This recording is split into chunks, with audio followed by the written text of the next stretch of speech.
Halo teman-teman, apa kabar? Di tema ngopi kali ini sebenarnya kita kemarin agak bingung juga ya mau tema apa ya gitu kan ya. Kita satu kan karena sebenarnya yang penting kita ngobrol-ngobrol aja lah karena jarang-jarang nih kita bisa ngumpul-ngumpul rame banget ini udah berapa puluh orang nih. Kita kali ini temanya kita pilih yang lagi rame ya karena kan kemarin NMAX baru keluar gitu kan dengan banyak banget fitur barunya. Terus di kelas ini juga lagi heboh banget kelas kelas 50. Sesinya nanti akan kita bagi beberapa sesi kita bikin urutannya aja. Sebelum saya dikit cerita lah ya kalau sebenarnya kita tuh review motor, tes motor pasti nggak ada lah yang motor yang bagus banget yang mana kita merekomendasikan, pasti kita menjelaskan kelebihan dan kekurangan masing-masing karena semua motor itu pasti punya kecocokan lah, nggak semua orang butuh fitur A, nggak semua orang butuh performanya, nggak semua orang butuh posisi bahan bakar yang hemat gitu kan, riding position juga beda-beda. Kita akan jelaskan plus minusnya, jadi teman-teman yang biasa nonton otomotif TV bisa memilih motor sesuai sama kebutuhannya, sama keinginannya, sama seleranya, sama budgetnya juga. Urutan yang pertama kita akan ngobrol masalah masing-masing motornya, dari PTEC dulu, dari NMAX gitu ya. Setelah sesi penjelasan dari Aan dan Faris, kita akan langsung buka sesi tanya jawab, jadi teman-teman bisa langsung ngobrol, bisa langsung nanya. Kita juga kalau misalnya kita ngerti, kita akan langsung coba untuk jawab gitu. Kita akan langsung mulai dari kecek dulu ya. Kecek ini lumayan seru sih karena dari Thailand tadinya mahal, tiba-tiba dilokalin ke Indonesia dan sekarang kita bisa sama-sama pakai kecek ini dengan beragam keunggulannya gitu kan. Oke, kita mulai dari desainnya dulu.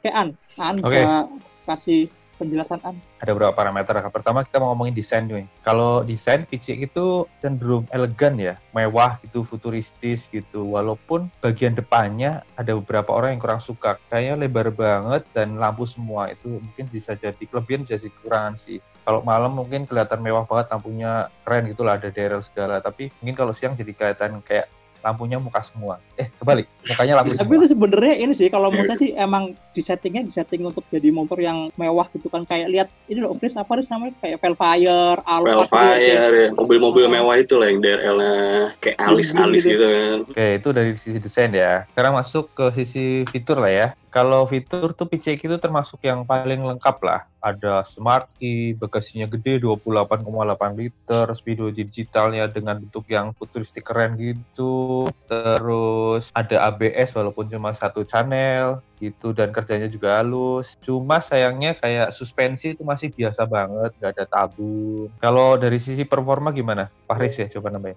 Nah, kalau PCX yang konvensional, yang non-hybrid ini emang dia lebih halus sih ya. Maksudnya dari tenaganya itu nggak terlalu responsif emang. Ini cocoknya sih sebenarnya untuk orang-orang yang pengen nikmatin banget jalan gitu kan. Terus nggak pengen terlalu ugal-ugalan gitu kan. Karena si PCX ini juga dia punya karakter Honda banget, yaitu yang getarannya minim, terus suara mesinnya halus, knalpotnya halus. Tuh enak banget sih kalau untuk jalan-jalan santai tuh senyap banget motornya. Oke, nambahin ya. Cuma Nah, atasnya biasa aja ya. Minusnya ya sih itu sih minusnya. Putaran tengah ke Oke. atasnya mungkin apa karena klepnya cuma 2 ya yang jadi permasalahan netizen.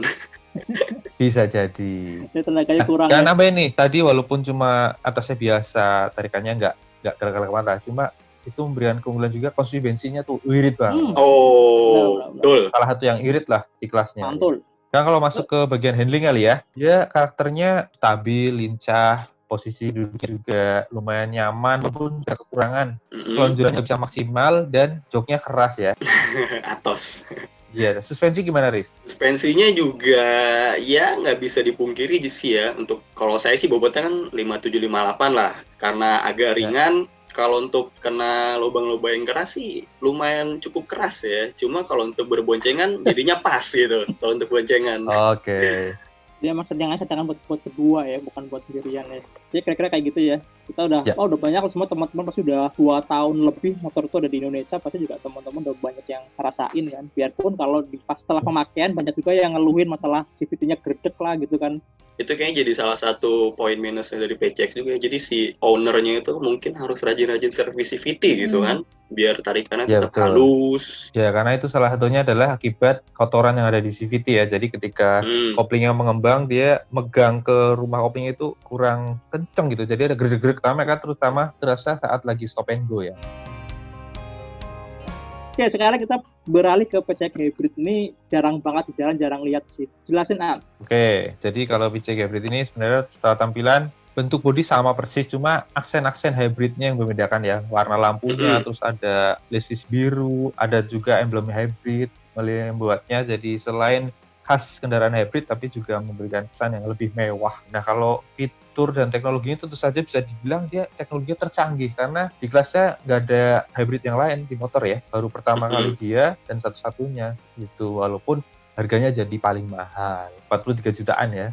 Betul, untuk sebuah Scootik 150. Betul. Performa gimana, Riz? Mau nambahin, Riz? Kalau performa sih dengan adanya hybrid ini, tapi mungkin mesti dijelasin dulu kali Mas Ane, gimana sih si hybrid ini ternyata beda sebenarnya sama hybrid yang ada di mobil gitu kan. Karena dia tugasnya sebenarnya ngebantu mesin bensinnya, bukan menggantikan ya Mas ya. Betul. Karena masih ada beberapa juga yang sering nanya sih, gimana sih cara kerjanya si PCX hybrid itu. Jadi dia tuh ngebantu di akselerasi rendah sampai tengah kurang lebih ya Mas Ane. Di kecepatan 90 km per jam itu udah hampir nggak kerasa. 70 pun udah nggak kerasa, 70 udah tuh sedikit, tipis ya. Banget. Jadi kalau boleh saya jelasin, dia sebenarnya sistem hybridnya itu menggunakan teknologi ACG yang sudah ada, tapi diberi spesifikasi lebih besar, dikasih tegangan 48 volt, jadi bisa memutar kerkas saat motor berjalan, memberikan tenaga ekstra walaupun cuma 3 detik, itu namanya assist ya, tambahan. Jadi akselerasinya saat menyalip, saat habis merayap, mau cepet gitu, jadi ada dorongan tambahan. Jadi ibaratnya kayak lagi di starter tapi dengan daya lebih kuat gitu ya. Betul banget. Nah, emang ini sih pengaruhnya lumayan kerasa gitu di PCX hybrid kalau dibandingin sama yang mesinnya bensin konvensional gitu kan. Yeah. Apalagi terutama di putaran rendah ketika stop and go dan mau nyalip. Itu ketika dibuka gas secara mendadak gitu, si hybridnya secara instan langsung ngebantu mesin konvensional ya, ngebantu ngedorong kerkasnya gitu. Ya makanya akselerasinya jadinya responsif banget ya. Dan datanya saya coba tampilin ya. Teman-teman bisa lihat nih di sini PCX hybrid itu memang hasil tes kita ini tesnya pakai tes logic kita semuanya.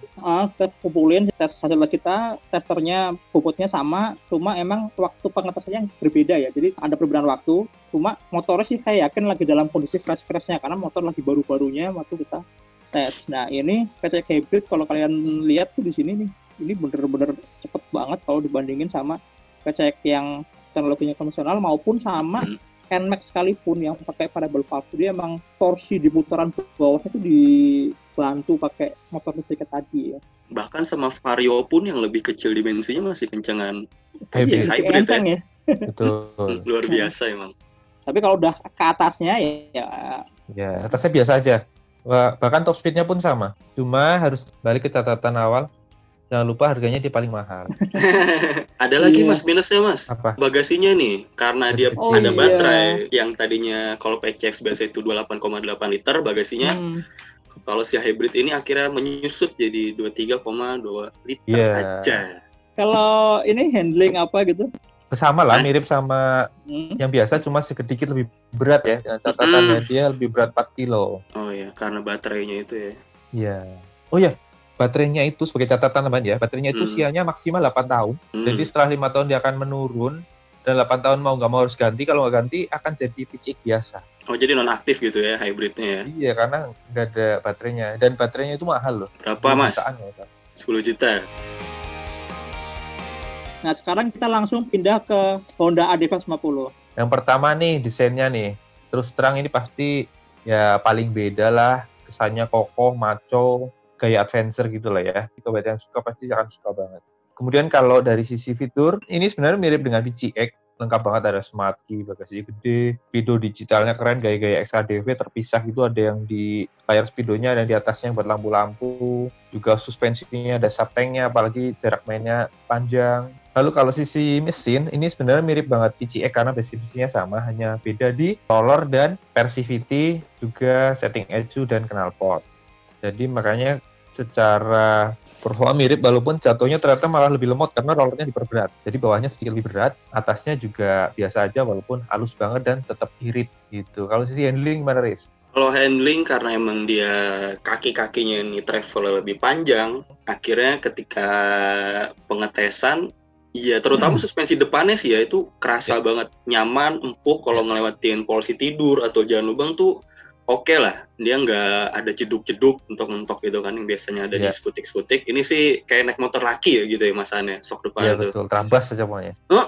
Cuma kalau suspensi belakangnya sebenarnya empuk, tapi empuknya sebenarnya di redaman awal. Di redaman awal. Jadi kalau kita ngelewatin jalan rusak cuma nggak terlalu di gaspol sih sebenarnya empuk-empuk aja nyaman. Tapi ketika di gaspol ya kerasa juga. Jeduk juga ya. Iya, tapi emang travel belakang kan panjang juga ya. Waktu boncengan, ketika boncengan terus slot yang rusak dihajar itu pun tuh enak banget, nggak mentok sih, depan belakangnya oke banget emang. Kalau handlingnya meskipun dia velgnya belang ya, 14-13, tapi oke sih untuk belok-belok sampai gesrot standar samping itu enak gitu kan. Enak ya. Apalagi bannya ala-ala dual purpose gitu kan, kembangnya kasar-kasar, jadi kalau untuk jalan-jalan di pasir-pasir, gravel-gravel tuh gripnya masih mencengkram gitu. Cuma tetap ada kekurangannya ya, joknya Tetep keras. sama ternyata, kayak generasinya PCX. Kakinya juga bisa seselonjoran. Ini malah lebih sempit ruang kakinya kan, nggak bisa ke depan banget. Sama satu lagi ini tinggi joknya. Oh iya. Kan ground clearance-nya tinggi, surface-nya tinggi, joknya juga jadi tinggi. Buat yang 170 cm ke bawah biasanya agak jinjit. Sekalian didetailin deh, beda sama PCX. Dari sasis dulu. Sasisnya sebenarnya basisnya sama PCX ya, hanya saja bedanya yang bagian belakang dia lebih pendek. Karena memang desain bodinya emang belakangnya pendek kan kalau ADV ya. Lalu yang kedua adalah dia bagian rack-nya itu di ADV dibikin lebih sempit. 26 3 derajat, kalau yang PCX itu 27 derajat. Jadi lebih rapat itu sudut setirnya ya kalau rack itu ya.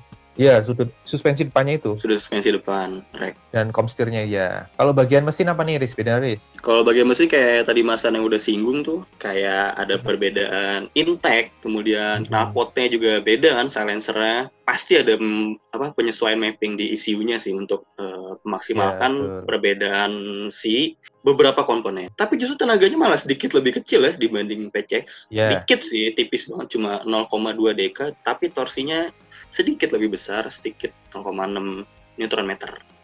Gitu. CVT-nya satu lagi yang beda namanya ini yang bagian CVT ya. Rollernya lebih berat ya, 20 gram kalau ADV, kalau PCX hanya 17 gram. Dan versi CVT-nya tadi saya bilang lebih panjang. Lebih panjang. Teman-teman yang pengen lihat ya shockbreaker-nya, nah kayak gini nih dalamnya. Dia ada tabungnya, ada balonnya ya. Balonnya tuh biasanya ada nitrogennya ya, jadi untuk ngeredam. Nah ini depan travelnya panjang banget.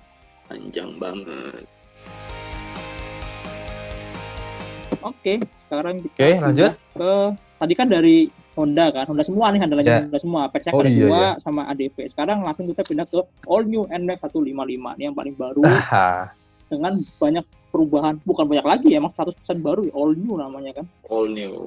Sasisnya baru, mesinnya baru, bodi juga baru, dan karakternya juga tetap waktu kita pakai beda banget. Nah, mulai dari desain harus dong, Chris.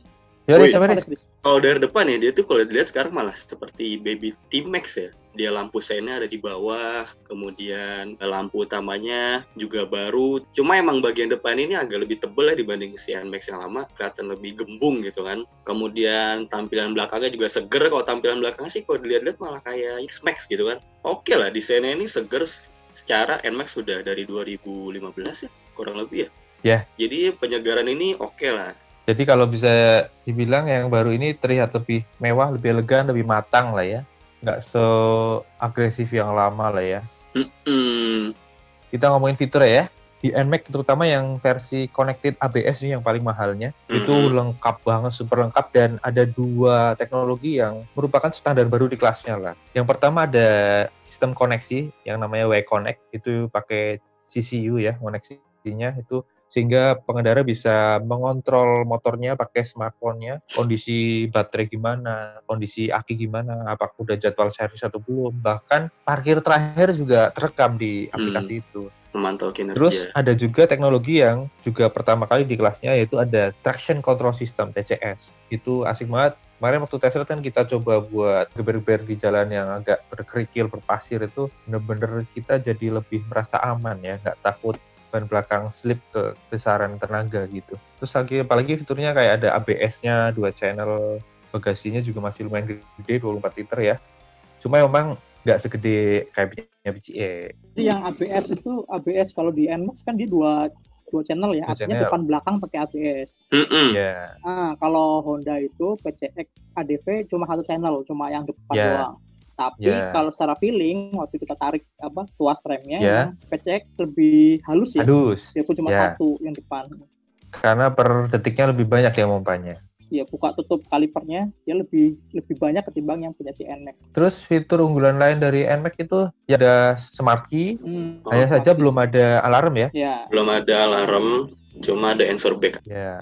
Terus dia suspensinya ada subtanknya dan setelan preload itu yang nggak ada di kelasnya juga tuh.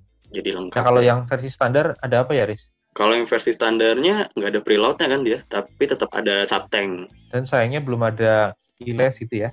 Iya, minus keyless dan nggak ada Y-Connect-nya pasti. Kalau boleh ambil kesimpulannya, kalau untuk fitur itu sebenarnya NMAX baru ini, kalau dibandingkan sama PCX ya, sama-sama standar, mungkin plus minus ya. Jadi ada yang di NMAX nggak ada yang di PCX, di FS nggak punya. Kayak misalnya PCX punya keyless, punya alarm, tapi di NMAX yang standar kan belum ada keyless, belum ada alarm gitu kan. Tapi NMAX yang standar dia punya mesin performanya lebih bagus lah, lebih pakai variable valve teknologinya gitu kan. Jadi kalau secara yang standar harganya mirip-mirip, dapatnya juga masih bisa milih nih butuh yang mana itu kan, butuh performa atau butuh keyless misalnya. Tapi kalau yang di versi yang paling tingginya yang ABS connected sih emang kayaknya si NMAX lebih banyak ya kalau kita hitung satu-satu gitu kan secara jumlah fiturnya gitu. Lanjut kita ngomongin performa nih. Performa karena mesinnya kan baru nih. Yoi. Nah, soal performa ini unik nih. Jadi mesin barunya itu kan di setting lebih powerful ya, basicnya kayak dari Aerox, ada SMG-nya, pakai SMG sekarang starternya dan pengisiannya, dan pistonnya dibikin lebih flat sehingga rasio kompresi lebih tinggi, bahkan klapnya juga lebih besar, tenaganya lebih gede, namun sayangnya torsinya lebih kecil, kayaknya efek ketahan di SMG kayaknya, karena dia magnetnya kan gede ya. Tenaga besar tapi torsi mengecil. Jadi tenaga bawahnya lebih kalem, masih berisi tapi lebih kalem lah, nggak seagresif segalak yang lama, tapi atasnya justru lebih bertenaga, jadi di putaran atasnya lebih ngacir. Betul. Udah gitu, nggak tahu kenapa di NMAX yang baru ini pas transisi dari biasa VVA-nya hidup itu tenaganya lebih kerasa ngedorong sih dibanding generasi NMAX yang sebelumnya gitu. Kalau yang lama kan oke lah VVA-nya aktif. Gitu ya? Kalau yang lama kan VVA aktif, terus oke nyala. Cuma perbedaannya mungkin nggak terlalu kerasa gitu. Cuma nggak tahu kenapa di NMAX yang baru ini kerasa banget bedanya. Mungkin karena tarikan bawahnya agak profil lebih cam-nya kali dibedain banget. Bisa jadi profil cam atau memang karena torsinya sedikit lebih rendah, makanya ketika VVA-nya hidup itu lebih kerasa ngedorong banget mesinnya gitu kan. Karena adanya si SMG tadi, akhirnya all new NMAX ini punya fitur ya ini kan start stop system. Oh iya. Kayak Aerox. Tadinya kan nggak ada nih karena masih dinamo kalau yang dulu. Tadi walaupun performa dia gede, tapi sayangnya konsumsi bensinnya tidak bisa seirit rival ya. Ya, anggap aja itu kompensasi dari tenaga yang powerful gitu. Iya. Kalau di NMAX 39,5 kita rata-rata dapat waktu itu, terus kalau PCX 1,5 kilometer per liter. Iya. Kalau di bahan bakar paling hemat jelas PCX hybrid ya. 46 km per liter. Dengan catatan itu bahwa motornya harian ya, gaya harian bukan irit-iritan ya. Nah, lanjut ngomongin handling, Riz. Karena dia pakai ring 13, jadi dia handlingnya emang kerasa lincah sih, walaupun kelihatan bodinya gede gitu ya, gendut ya, bongsor, tapi ternyata motornya masih nurut. Untuk belok-belok itu konstruksi rangka, kemudian suspensi depan dan belakangnya tuh untuk belok cepat atau meliuk-liuk di kemacetan tuh masih enak gitu loh. Cuma nggak tahu kenapa di NMAX yang baru ini malah kalau kita belok nggak kena standar gitu. Kenanya bodi bawah dulu. Sama kalau ngomongin posisi duduknya, dia walaupun tingginya misalnya tapi lebih ngangkang ya kalau kita betul. Ya. Itu karena di paha tuh kerasa banget bodinya lebih lebar, dan celah antara jok sama bodi itu ada sekitar 1 jari itu sih lebih lebar. Iya. Dan posisi kakinya kan sekarang nggak bisa senyelonjor NMAX yang dulu ya, kakinya sekarang agak nekuk sedikit gitu, nggak pol. Kita sekarang ke Vario dulu. Vario biar dekat-dekat sama L155 kira-kira gitu. Oke, saya langsung aja ya. Kalau Vario dari desain itu sporty banget, tajam-tajam, walaupun lampu depannya agak aneh ya, antara mau meruncing tapi agak membulet. Terus minusnya lagi adalah dia cungkring banget sih kesannya, walaupun bodinya gede tapi banyak kecil. Ukurannya emang kecil banget ya, mungkin biar lincah ya. Terus kalau fiturnya itu lumayan lengkap sih ya. Udah ada smart key, bagasinya ya lumayan gede lah, terus videonya digital full. Remnya sayangnya walaupun depan cakram, belakang masih tromol. Terus kalau performa gimana, Riz? Kalau Vario performanya seperti cirinya Honda, di mana mesinnya halus, getarannya minim, meskipun mesinnya katanya mirip sama si PCX gitu kan, cuma di Vario ini ya jelas lebih responsif gitu kan, karena bobotnya juga lebih ringan. Dengan bobotnya ringan ini, terus pengaruh ke handlingnya juga enak. Udah gitu kalau si PCX mungkin putaran atasnya kerasa biasa aja, kalau di Vario sih putaran atasnya kerasa lebih ngedorong ya, karena tadi bobotnya itu jadi Mungkin enteng ya, 112 kilo ya. power weight to ratio-nya tuh si Vario ini lebih baik gitu. Oke. Dan halus-halusnya dan ada gredeknya tetap sih. Oke, langsung nyambung kalau tadi ngambil dikit tuh handlingnya sih karena enteng jadi lebih lincah lah ya dibanding yang lain, apalagi pendek ya wheelbase-nya. Dia kan ground clearance-nya kerasa lebih pendek ya, akhirnya gampang gesrot, tapi joknya tinggi gitu, jadi riding position-nya agak-agak nangkring bener. Udah gitu tapi stangnya rendah buat kesan sporty, cuma untuk orang yang tinggi mungkin akan mentok ya ke dengkul ketika belok patah gitu kan. Ketika belok patah putar balik. Lagi joknya tetap keras ya. Sama. Aerox nih sport bike-nya Matic nih. Ya, Matic. Kelihatan tuh kayak ngeliat R15 tapi Matic gitu loh. Jadi itu tuh kayak motor tuh kayak second bike-nya orang yang kayak misalkan punya motor sport gitu lah ya, motor kopling 150 cc, terus kemudian untuk harian mereka tetap pengen yang sport, ya udahlah nih ada Aerox yang emang desainnya meruncing-runcing tajam, kemudian dari depan aja tuh udah kelihatan gitu kan, lampunya sipit-sipit, terus di batoknya juga tipis, joknya juga kan mengecil gitu di bagian belakangnya kayak motor-motor sport, dengan sennya juga terpisah. Saya lanjut ke bagian fitur aja ya. Lanjut. Fiturnya sih termasuk lengkap juga ya, udah ada versi yang pakai smart kit, bagasinya juga lumayan gede, terus remnya depan cakram, sayangnya belakang tromol nih, nanggung sebenarnya. Dan dia juga udah ABS satu channel kan yang depannya ya. Ya, yang depan, betul kalau yang ABS. Terus kalau performa sih ya enak ya, khas Yamaha lah ini. Tenaganya rata, bawah atas nyacir lah. Cuma emang akselerasinya lebih responsif sih dibanding NMAX, karena mungkin ada perbedaan di area CVC dan mapping isunya ya untuk menguatkan kesan sporty-nya ini, Skultic sporty. Tapi konsumsi bensinnya ya gitulah ya. Seperti biasa. Iya, agak rakus sedikit. Handling gimana terakhir nih? Handlingnya juga enak, apalagi ban belakangnya itu kan gede banget ya Aerox ya. Lebar banget. Dan ring 14 ya? Ring 14, benar. Dia tinggi, handlingnya enak, cuma karena ban belakangnya besar banget, kadang ketika belok tuh bagian belakang tuh kayak ngeganjel gitu loh Mas. Karena kegedean ban, karena dan profilnya kan nggak terlalu bulat banget ya kalau ban standarnya dia.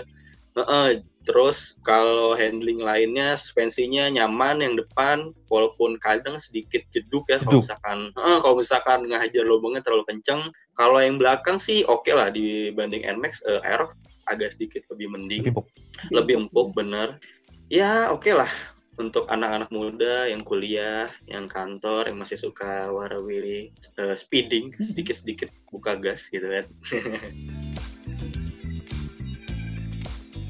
Ada pertanyaan dari Mas Pria Perdana Wahyu. Pertanyaannya, perbedaan mesin dan CVT pada Honda PCX dan ADV, mengapa saat membawa Honda ADV di bawah 30 km per jam suaranya lebih kasar dan di atas 30 km tidak ada suara?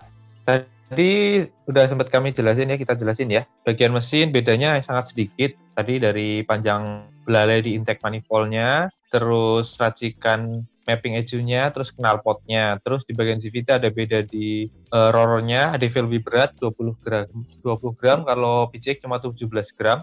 Lalu per CVT-nya lebih panjang. Gitu bedanya. Nah, kalau soal suara, silakan Riz, mau nambahin? Nah, kalau ngomongin suara nih sebenarnya agak susah gitu kan untuk memecahkan masalahnya, karena suara yang dimaksud tiap orang tuh kadang suka beda ya. Mungkin ada yang bilang, mungkin ada yang ngelotok-ngelotok, ada entah atau ngeretek, atau malah mungkin bukan suara, mungkin atau gredek gitu kan. Oh kalo iya, jangan gredek gredek karena kan cuma ada di putaran rendah, di bawah 30 km per jam. Jadi mungkin bisa jadi dikasih sebenarnya gredek gitu kan, bukan suara kasar ya mungkin ya Mas Aneh. Iya betul. Karena kalau kondisinya baru tuh kayak itu kita cobain nih, kita bener-bener masih fresh gitu. Kayaknya halus aja deh. Kan kita tuh nyoba sampai lebih dari 1000 km pertama ya, hampir 2000 km. Motornya masih enak, maksudnya nggak ada suara di bawah yang terlalu kasar gitu. Konsumsi bensin yang tadi dari Mas Dimas Pradoko, cara pengecekan gimana ya? Unit motor tersebut benar-benar dikendari aktivitas normal sehari-hari atau di lab test uji yang controlled environment. Pengetesan itu kita punya satu tim yang orangnya itu aja. Dan ini penggunaan harian, bukan yang di lab kayak misalnya pakai SE R40 gitu, enggak ya, atau enggak kayak misalnya kalau lagi di uji tipe itu kan juga pasti ada konsumsi bahan bakar. Kalau kita nggak yang kayak gitu, itu bukan di lab, tapi benar-benar di jalanan harian, dan pakai tester yang itu aja orangnya. Terus rutenya juga ya itu juga rutenya. Jadi kita sih harapannya gaya berkendaranya mirip dan tracknya juga sebisa mungkin selalu mirip. Terus pengetesannya biasanya tuh full to full, bahan bakar kita penuhin, kurangin, dipakai dia berkurang, nanti kita penuhin lagi, akan kita ukur berapa yang tersisa yang terpakai. Dan itu kita minimal 100 km 3 kali pengetesan. Jadi emang dicari stabilnya gitu loh. Jadi emang agak repot sih kalau konsumsi bahan bakar kalau kita ngetes, dan ya harapannya itu jadi cerminan penggunaan sehari-hari gitu, jadi bukan di lab gitu. Mau nambahin, silakan. Oke, nambahin dikit, dan itu gaya berkendaranya normal aja. Jadi saat kondisi jalan kosong ya kenceng, kondisi macetnya macet-macetan, jadi apa adanya kondisi jalan raya pokoknya tiap hari harian gitu. Dan yang ngetes ini rata-rata itu orangnya karakternya sama orangnya agresif, jadi bukan yang kalem terus bawa motornya pelan gitu. Itu cerminan apa adanya tapi yang bawa agresif gitu. Biasanya teman-teman banyak yang kita bisa lebih hemat dari klaimnya otomotif. Ya jelas loh, orang kita bawa motornya cicilan gitu. Bukan irit-iritan. Jadi kalau misalnya kalian pakainya lebih santai, pasti akan lebih irit dari hasil tesnya otomotif. Itu pasti. Terus nih ada satu lagi nih dari Yopi Shopee. Upgrade CVT bener bisa ilangin gredek atau hanya memundurkan munculnya gredek? Upgrade CVT itu emang sebenarnya kalau Matic ya, dia kan koplingnya kering kan ya, nggak kayak motor sport atau motor yang koplingnya terendam sama oli. Sebenarnya di upgrade CVT nggak ngilangin sih, memundurkan atau memanjangkan nyawa halus. Nyawa CVT halus itu jadi diperpanjang. Kalau misalkan sebagai contoh, mungkin ketika standar mungkin 1000 atau 1500 kilo, CVT-nya udah gede. Tapi ketika udah di-upgrade, misalkan ganti kampas kopling, kemudian mangkoknya diganti atau dibolong-bolongin segala macam, akan lebih halus, dan interval gredeknya, interval servisnya tuh bisa lebih panjang dibanding ke kondisi standar, seperti itu sih. Jadi kalau misalkan ngilangin gredek 100% tuh kayaknya agak mustahil lah di kopling kering gitu kan, karena dia kan ada mangkok tertutup, kemudian kampasnya langsung nempel ke mangkok, seperti itu sih menurut saya. Nambahin, karena seiring pemakaian pasti akan ada debu-debu hasil dari gesekan, jadi dia akan numpuk, dan itu yang salah satu yang menyebabkan kopling itu jadi gredek sih. Ini basicnya sebenarnya semua motor Matic berpotensi untuk gredek ya.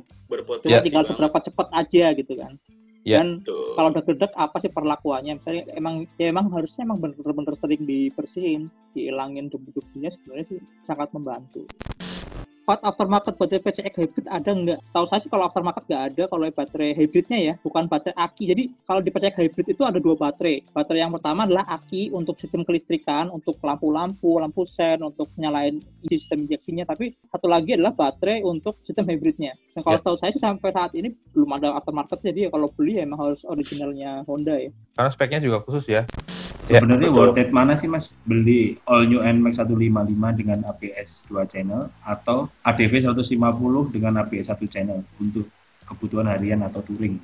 Kalau dibilang buat touring ya, kalau buat touring sih sebenarnya kalau 2 channel ya nggak bisa dipungkiri pasti lebih aman lah ya, karena dia benar-benar ngejaga 2 roda depan belakang jangan sampai mengunci gitu. Cuma kalau di ADV itu emang 1 channel, tapi kan dia karakter motornya adventure ya, kayak sedikit nakal gitu loh. Jadi misal untuk main-main di gravel, kemudian ngepot-ngepot. Jadi dengan ABS 1 channel, si pengendara yang suka ugal-ugalan di jalan semi off-road itu sebenarnya bisa mengeksplor dirinya. Gue punya ADV, gue pengen nyepot-nyepot nih di batu, foto-foto gitu kan. Nah itu lebih oke sih, karena emang kadang di gravel tuh kalau pakai ABS malah kadang agak kegok untuk melakukan pengereman. Jadi perlu sedikit ada roda-roda mengunci gitu sih. Terus kalau dibalikin lagi, rekomendasinya sebenarnya balik lagi kebutuhan sih.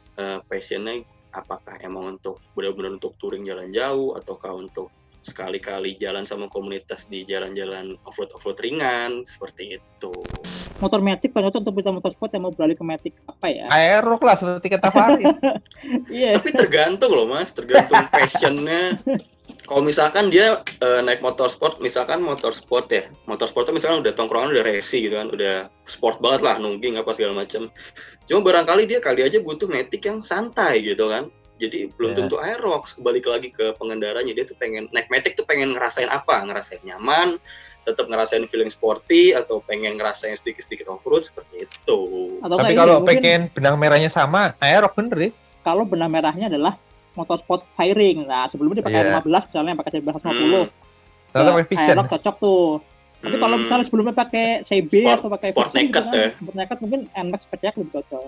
Nah, kalau anak KLX, anak CRF, anak WR gitu kan, misalnya trail gitu, mungkin ADV lebih pantas gitu. ADV iya.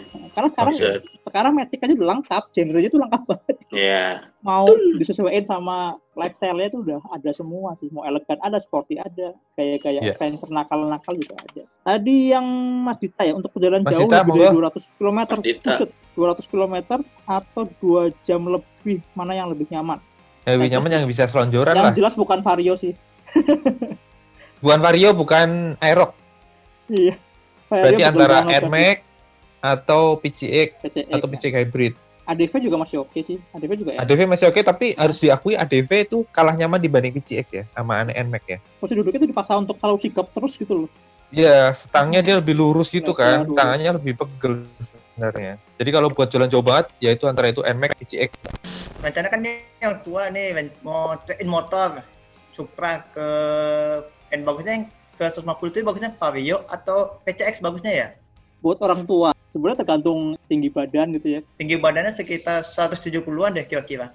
Kalau 170 sebenarnya mau PCX mau ADV bisa tetap sama-sama enak. Cuma tinggal ini aja sih, kalau PCX kan lebih bongsor ya. Jadi misalnya rutenya banyak selip-selip jalan kecil, jalan gede gitu. Misalnya kalau misalnya lebih sering lewat jalan tikus mungkin PCX lebih asik. Tapi kalau mau nyaman ya PCX-nya oke gitu kan. Terus sama ini kalau shockbreaker-nya ADV itu bisa nggak dipakai ke PCX itu? Bisa, tapi lebih nungging, Mas. Kepanjangan karena banget. Panjang banget. Bedanya lumayan jauh gitu. Zaman sekarang kalau beli motor masih mikir irit atau enggak, apa masih relevan atau enggak sih gitu. Alasan beli motor enggak sih sebenarnya kalau itu? Ada yang iya, ada yang enggak. Iya, kalau orangnya emang pakai motor itu emang bener-bener buat bekerja ya, itu pasti masih mikirin itu. Tapi kalau lebih ke passion, bener-bener lebih ke memuaskan naik motor kayaknya enggak. Tergantung kebutuhan lah ya. Makanya kita selalu paparkan semua datanya kan. Data posisi bahan bakar gitu, data performa gitu, biar teman-teman juga tahu nih motor yang dibeli itu, oke, gue mau kayak punya Aerox nih lumayan kenceng gitu, tapi konsekuensinya adalah bahan bakarnya emang nggak se-PCX kayak gitu kan. Ya, ada plus ada minus pasti. Cari hemat-hematan tiap hari, tiap bulan itu hitungan banget gitu, pasti akan dahulukan posisi bahan bakarnya. Kalau menurut saya sih posisi bahan bakar masih jadi salah satu alasan untuk beberapa tipe konsumen ya. Terus nih Mas Trisno Digi Oto, buat orang tua pakai PCX hybrid dikasih shock all-in aja. Wah. ini orang tuanya mewah nih. Aduh, keren. PCX hybrid itu udah mahal, plus all-in-nya kan udah berapa sih 8 jutaan ya Mas ya kalau buat di 89. 89. Tapi yang beli PCX hybrid yakin yang berduit sih ya.